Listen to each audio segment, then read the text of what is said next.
Hello. This is a review of The Ride of a Lifetime by Robert Iger, aka Bob Iger, aka CEO of Disney that's been trying to retire forever, but Disney keeps getting in trouble or has to buy somebody or whatever.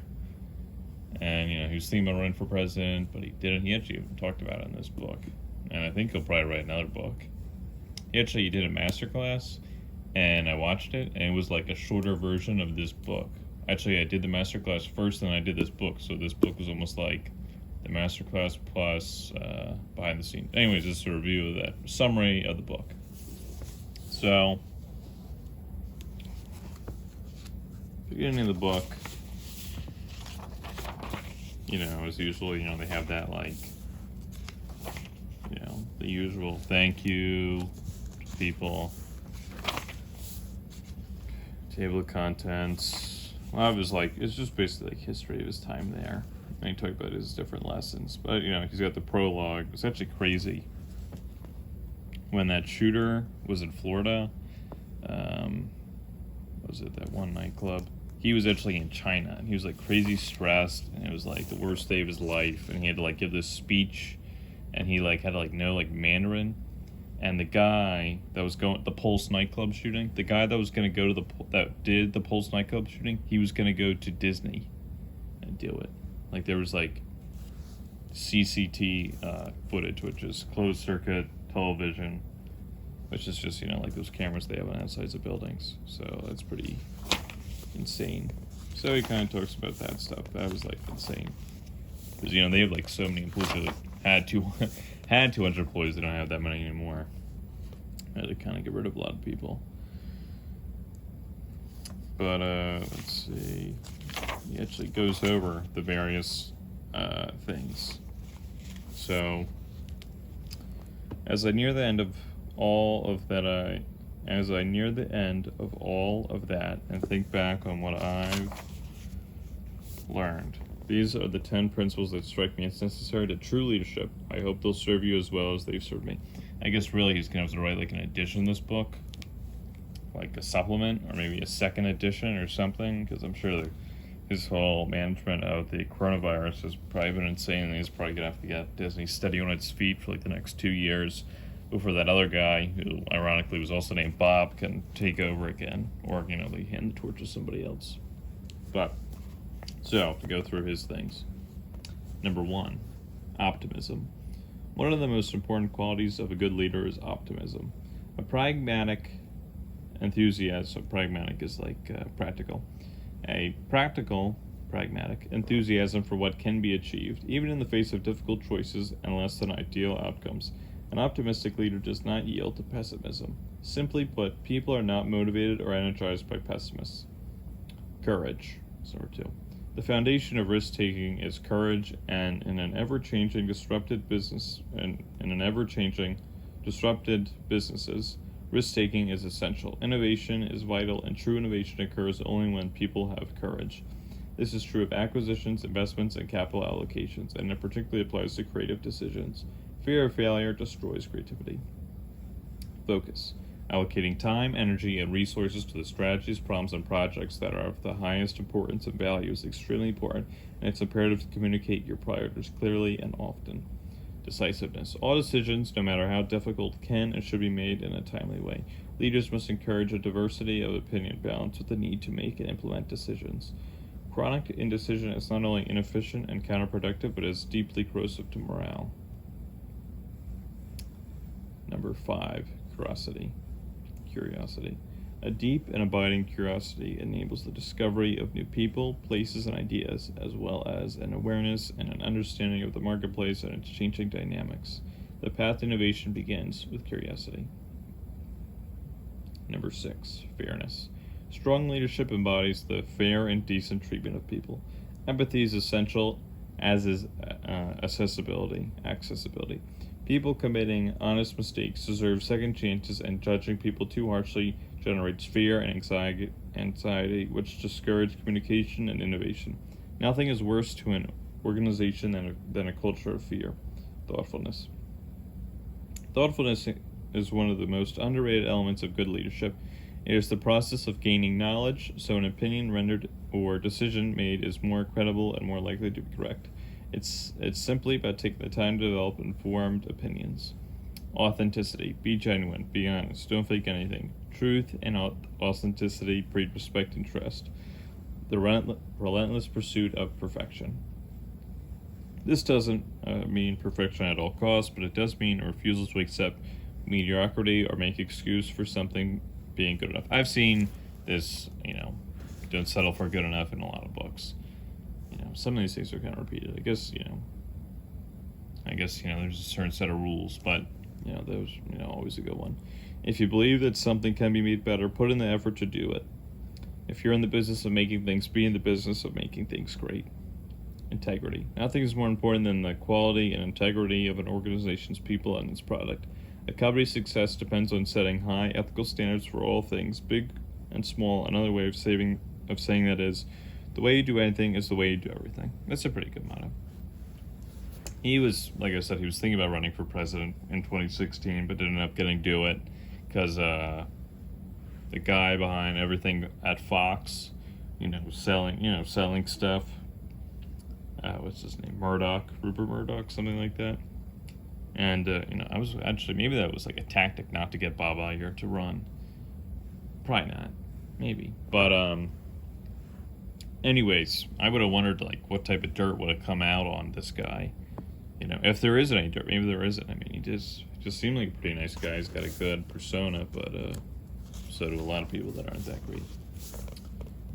So it's divided into parts. First part is learning. Kind of talks about his life, and he says this book is not a memoir, but he talks about him as a kid and his dad telling him, are you spending your time productively? So there's that. He was actually going to be a weather guy, but ended up changing his mind when he went to go work at ABC. Slowly was working his way up there. When ABC got bought out by Capital Cities or Cap Cities, something like that.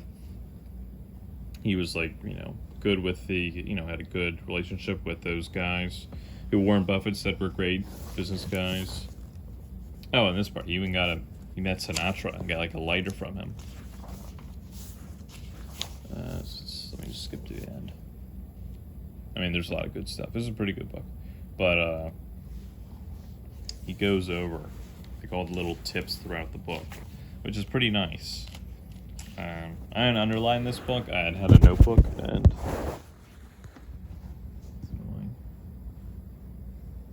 I'd had a notebook and I would write stuff down, but that was awful because then you rewrite everything you read versus just underlining. It's much faster just to underline. And then you actually can look in the book because, a book is going to be better than whatever notes you take unless it's a crazy awful book. But anyways, skip to the end.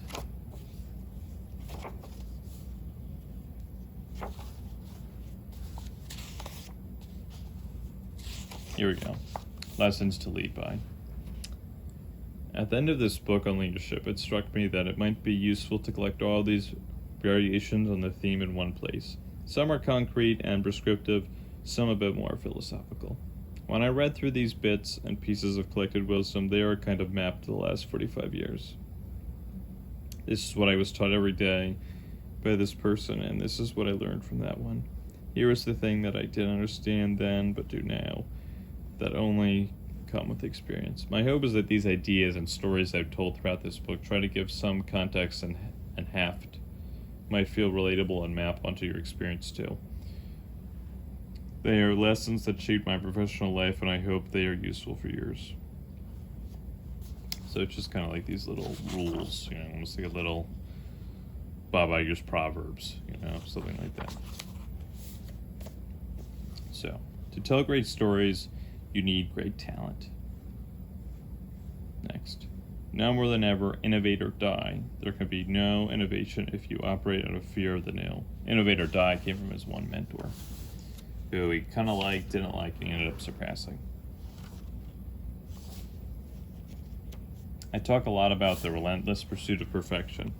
In practice, this can mean a lot of things, and it's hard to define. It's a mindset more than a specific set of rules. It's not about perfectionism at all costs. It's about creating an environment in which people refuse to accept mediocrity. It's about pushing back against the urge to say, good enough is good enough.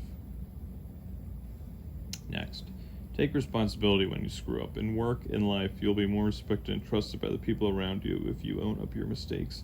It's impossible to avoid them, but it is possible to acknowledge them, learn from them, and set an example that it's okay to get things wrong sometimes. There's just one time when he was working at ABC, he was doing like scheduling or something for the sports, and he missed a world record. You know, pretty big deal. And they had a big meeting, and they were like, "How do we miss this?" And he stood up and he said, "It's my fault." And everyone was like, "Wow, that was good job, yeah." Not everyone, but some people came up to him. So, good lesson. Be decent to people. Treat everyone with fairness and empathy. This doesn't mean that you lower your expectations or convey the message that mistakes don't matter. It means that you create an environment where people know you'll hear them out and you're emotionally consistent and fair-minded, and that they'll be given second chances for honest mistakes. Seems nice. I think one time some guy did something really mean to him. He was going, what was it? There was an anchor that he had to take care of or something like that. He went to go talk to a production guy, and the production guy said something awful to him. No, did something not repeatable. If you read the book, you find out what he did, but it was pretty gross. Next, excellence and fairness don't have to be mutually exclusive. Strive for perfection, but always be aware of the pitfalls of caring only about the product and never the people. True integrity. A sense of knowing who you are and being guided by your own clear sense of right and wrong is a kind of our secret leadership weapon. If you trust your own instincts and treat people with respect, the company will come to represent the values you live by. I like that. Value ability more than experience, and put people in roles that acquire more of them than they know they have in them. Ask the questions you need to ask. Admit without apology that you don't understand, and do the work to learn that you need to learn as quickly as you can. This was about he got moved from live television to making TV shows, fiction TV shows, and knew nothing. But he was very good. He said, I don't really know what I got to study. And he did his homework and did very well. Next. Managing creativity is an art, not a science. When giving notes, be mindful of how much of themselves the person you're speaking to has poured into the project and how much it is at stake for them. Don't start negatively, and don't start small. People will often focus on little details as a way of making a lack of any clear, coherent big thoughts. If you start petty, you seem petty. Of all the lessons I learned in my first year running prime time at ABC, the acceptance that creativity isn't a science was the most profound. I became comfortable with failure, not with lack of effort, but with the fact that if you want innovation, you need to grant permission to fail. He had some show where it was musical cops. It was ridiculous, but he was kind of happy he did it because he knew it failed or something like that. But he's, he learned from it, but it was kind of a silly show. Don't be in the business of playing it safe. Be in the business of creating possibilities for greatness. Don't let ambition get ahead of opportunity. By fixating on a future job or project, you become impatient with where you are. You don't tend enough to the responsibilities you do have, so ambition can become counterproductive. It's important to know how to find the balance. Do the job you have. Be patient. Look for opportunities to pitch in and expand and grow, and make yourself one of the people through attitude and energy and focus whom your bosses feel they have to turn to when an opportunity arises. Next. My former boss, Dan Burke, once handed me a note that said, avoid getting into the business of manufacturing trombone oil. You may become the greatest trombone oil manufacturer in the world, but in the end, the world only consumes a few quarts of trombone oil a year. He was telling me not to invest in small projects that would sap my and the company's resources and not give much back. I still have that note on my desk, and I use it when talking to our executives about what to pursue and where to put their energy.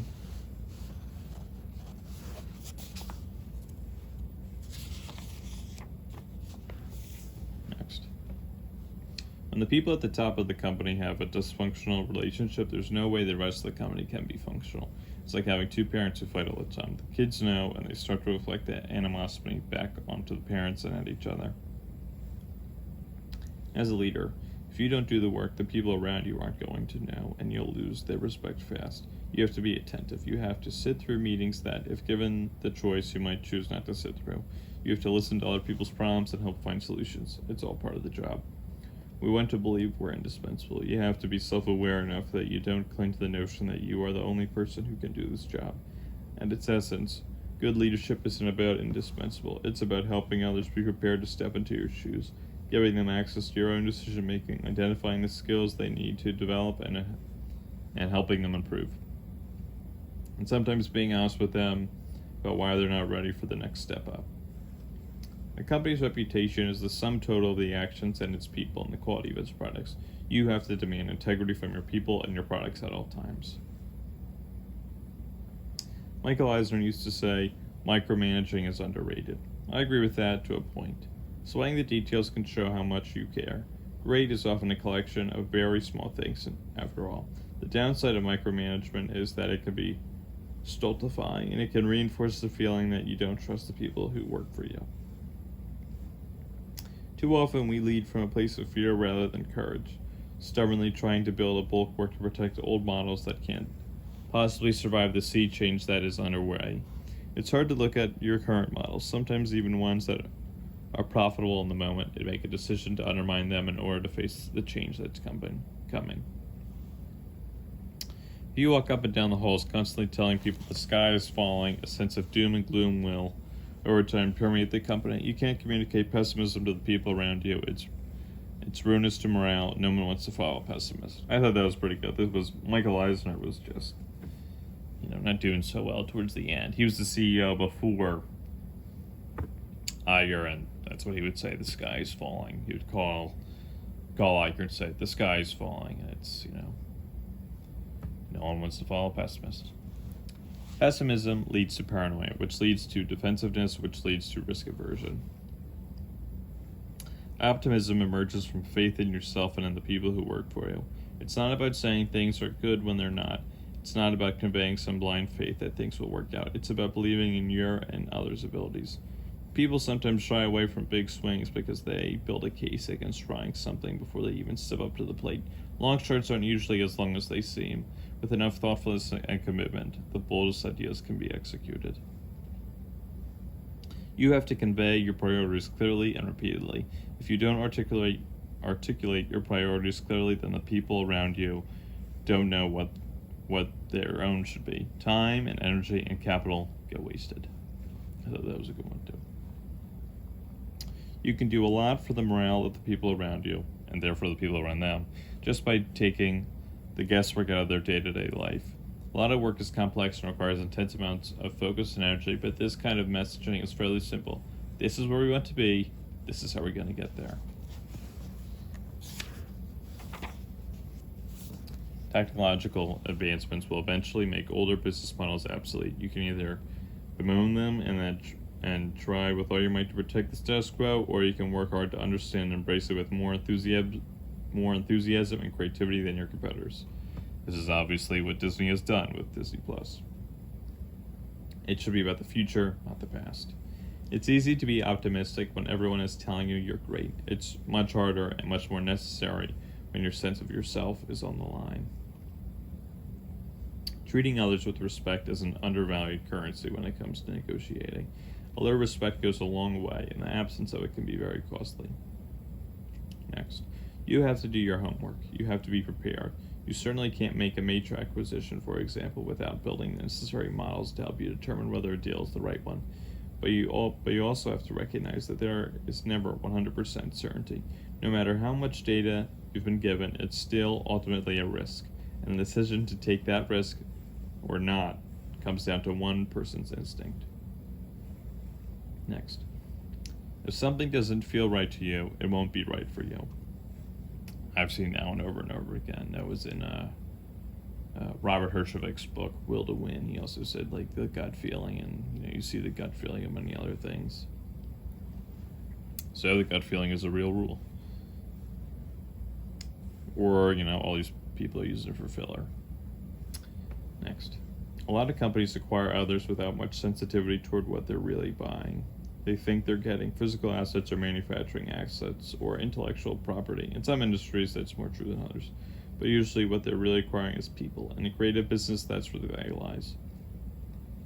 When Disney bought ABC, it was almost like Disney owned the ABC people, and the ABC people obviously weren't happy with the Disney people. So that's where that one comes from. As a leader, you are the embodiment of that company. What that means is this: your values, your sense of integrity and decency and honesty, the way you comport yourself in the world are stand-in for the values of the company.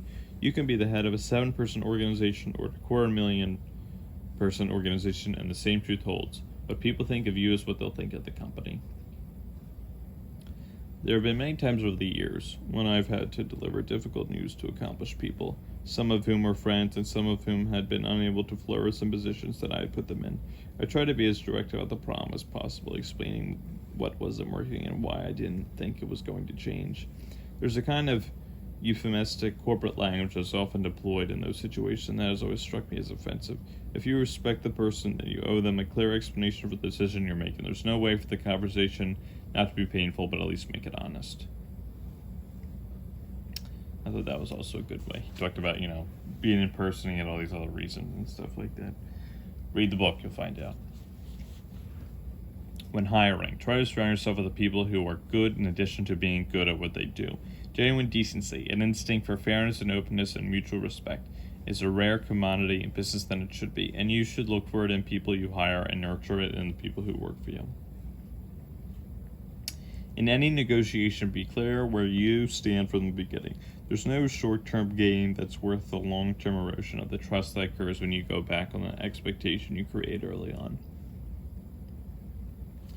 Projecting your anxiety onto your team is counterproductive. It's subtle, but there's a difference between communicating that you share their stress and that you're with them. Communicating that you need them to deliver in order to alleviate your stress. Most deals are personal. This is even more true if you're negotiating with someone over something he or she has created. You have to know that you want what you want out of the deal, but to get there, you also need to be aware of what's at stake for the other person. This one is about George Lucas. I guess it's probably about a couple of guys, but mostly about George Lucas because it was very, George Lucas didn't have any heirs for Star Wars and all that other stuff. So it was his baby, his child, son, daughter. If you're in the business of making something, be in the business of making something great. Next, the decision to disrupt a business model that is working for you requires no small amount of courage.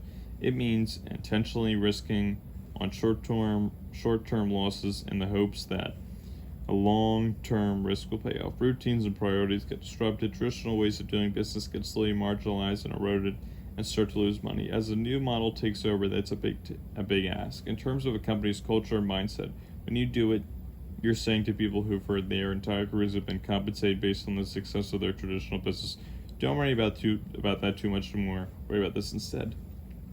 But this isn't profitable yet, and won't be for a while. Deal with this kind of uncertainty by going back to the basics. Lay out your strategic priorities clearly, remain optimistic in the face of the unknown, and be accessible and fair-minded to the people whose work lives are being thrown into disarray. Next. It's not good to have power for too long. You don't realize the way your voice seems to boom louder than every voice in the room. You get used to people withholding their opinions until they hear what you have to say. People are afraid to bring to you ideas, afraid to dissent, afraid to engage.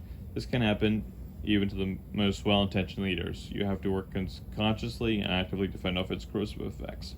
This is Michael Eisner that he's talking about also himself, because you start to hear the same ideas over and over again after having been there for so many years, and you start to dismiss them when maybe the ideas become relevant. Next. You have to approach your work and life with a sense of genuine humility. The success I've enjoyed has been due in part to my own efforts, but it's also been due to so much beyond me, the efforts and support and examples of so many people, and to the twists of fate beyond my control. Hold on to your awareness of yourself, even as the world tells you how important and how powerful you are. The moment you start to believe it all too much, the moment you look at yourself in the mirror and see a title emblazoned on your forehead and you've lost your way. So, basically you have a big head, your head's inflated with yourself.